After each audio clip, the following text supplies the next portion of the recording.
Yun, magandang araw mga bossing. Dalawang unit, susubukan natin SPMC CO2 hammer type. Yan, kay Sir Ariel. Yan. Anong pinito kasi ni Sir Ariel? Kalamba yata yan. Basta kay Sir Ariel SPMC, woodstock niya pang left and right po. Yan. Lock nut ng silencer, pinalitan na natin ng stainless. Sa kamay na lang. Hindi mo na kailangan ng allen mga bossing. Sa kamay na lang tatanggal muna. Pakita natin target mga bossing. Yan, bagong lagay mga bossing, walang tama.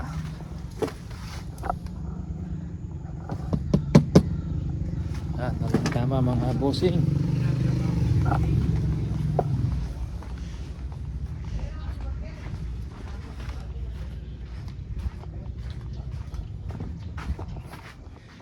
Try natin sa Astro mga bossing. Scope Markol 39x40. Yan mga bossing. Yan, Markol.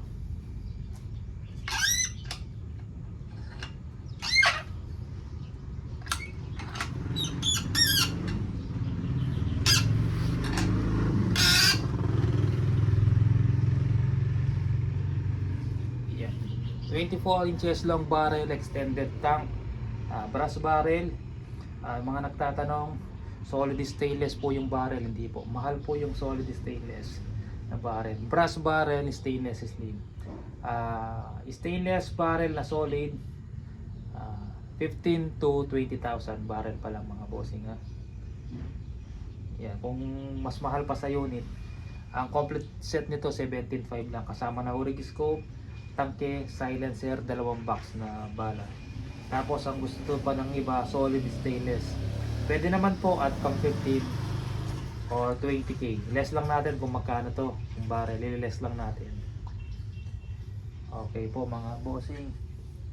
Mahal po kasi, kala po ng iba, mura lang po yung solid na stainless na barrel. Astro caliber 22. Yun, 1 2. Uy, layo ah.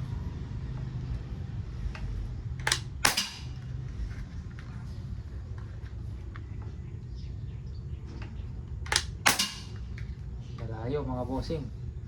Try natin sa Meteor. Baka sakali mga tumama sa Meteor.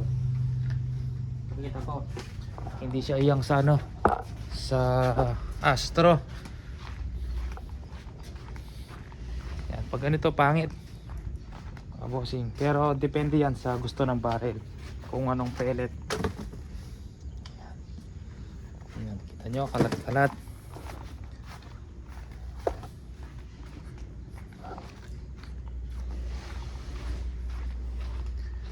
Yan, kalat-kalat siya. Try natin ngayon sa Meteor mga bossing. Baka dito iyan po siya. Baba natin ng konti.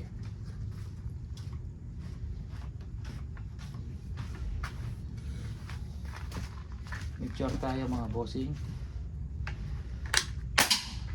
1 2. Yun sa Meteor. 2 3. Isang butas.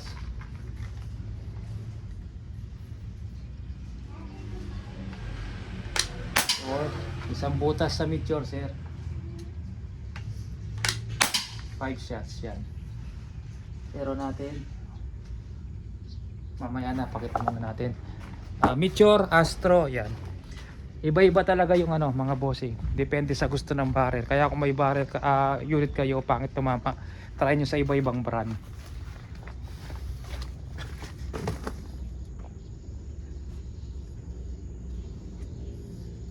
Yan, sa Meteor, Astro, nalayo. Sa Meteor, isang butas. Yan, try nyo pa sa Super Zero. Yan, baka mas maganda pa siya tumama. Pero sa Meteor, maganda na siya tumama mga bossing.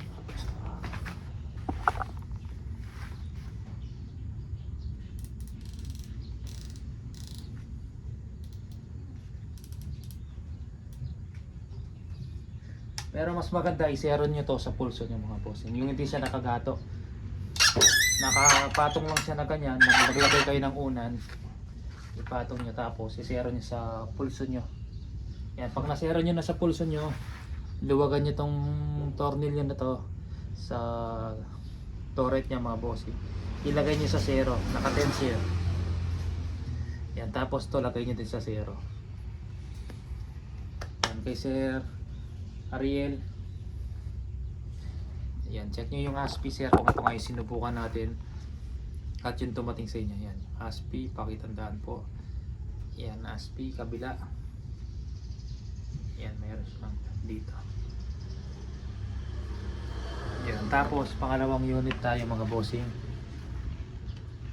Ay Sir Rene Boy.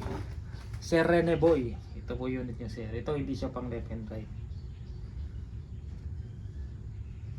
Yan, nag-iisa na lang natin yung pang left and right natin mga bossing.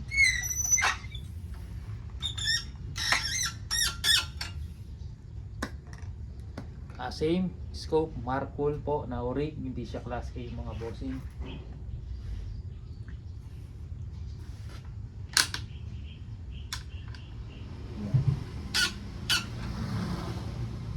Tapi natin ng konti doon.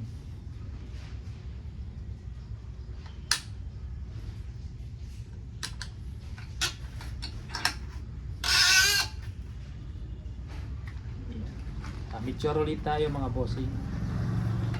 Makapakit tumama sa Astro. Yun, 1 2, yun, yun pa rin. 3, yun pa rin.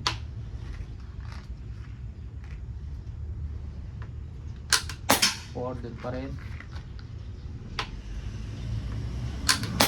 5. Naka-zero na. 5 shots, Sir Rene Boy. Gamit ka ang local brand na Meteor. Yan, bumulaklak lang. Ito naman, yan, walang lumayo. Ito yung isa, ito yung isa. Yan, yung Astro. Yan, pag ganyan pangit, pero pag ganito, dikit-dikit lang, pumubulaklak lang. Yan, hindi panalo na po yan mga bossing. Yan, babarot ko lang, padala natin ngayong araw mga bossing.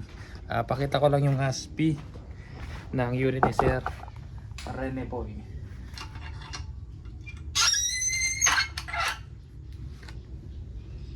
Yan, ASPI, kitang kita mga bossing. Yan, meron po siyang itim dito na ASPI.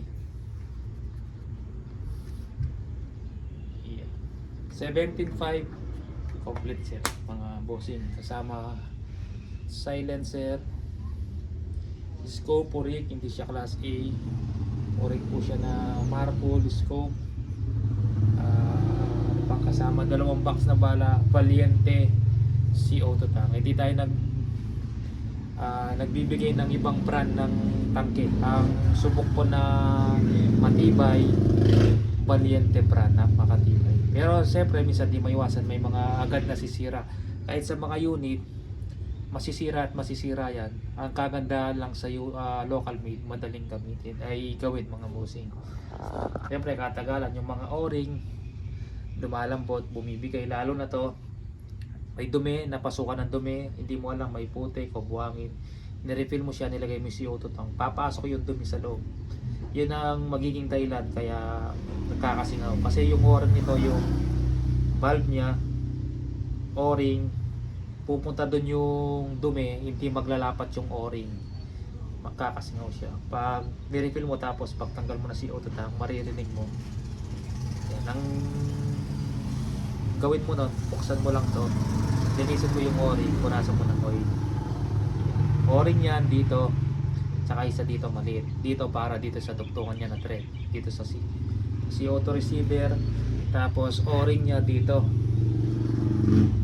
yan, tapos yan, valve, firing pin dito. May o-ring din dito, o-ring din dito mga bossing. Yan, pag nasa inyong unit, bili lang kayo ng isang set ng o-ring sa Lazada, 200 pesos. Marami ng size yun. Pag binaklas nyo yun, makikita nyo lang yung kasukat. Yung kasukat, yun po yung papalit nyo. Or mas okay, or kung tumaba ng konti, kung pasok naman, hindi naman masusugat yung o-ring. Kasi yan, pag nilagay mong o-ring tapos tinakpan mo ulit, kung alam mong hindi masusugat, okay po yan mga bossing. Yan, kaysa pa-repair kayo, kung may sarili kayong unit, pag-aralan nyo pag nasira. Yan. Babalot ko lang mga bossing, padala natin ngayong araw. Yan, 17.5, may available po pong ganito, marami pa po. 17.5 complete set na po. Ayan. Tawag lang po kayo sa number ko. Ayan, or video call sa Facebook ko, Mandapi Sporting Goods. COD tayo nationwide mga bossing. Shipping fee 1.5, kukunin ko na po agad. Ayan.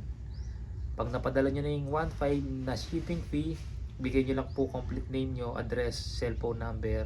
COD na po sa 17.5. Ayan.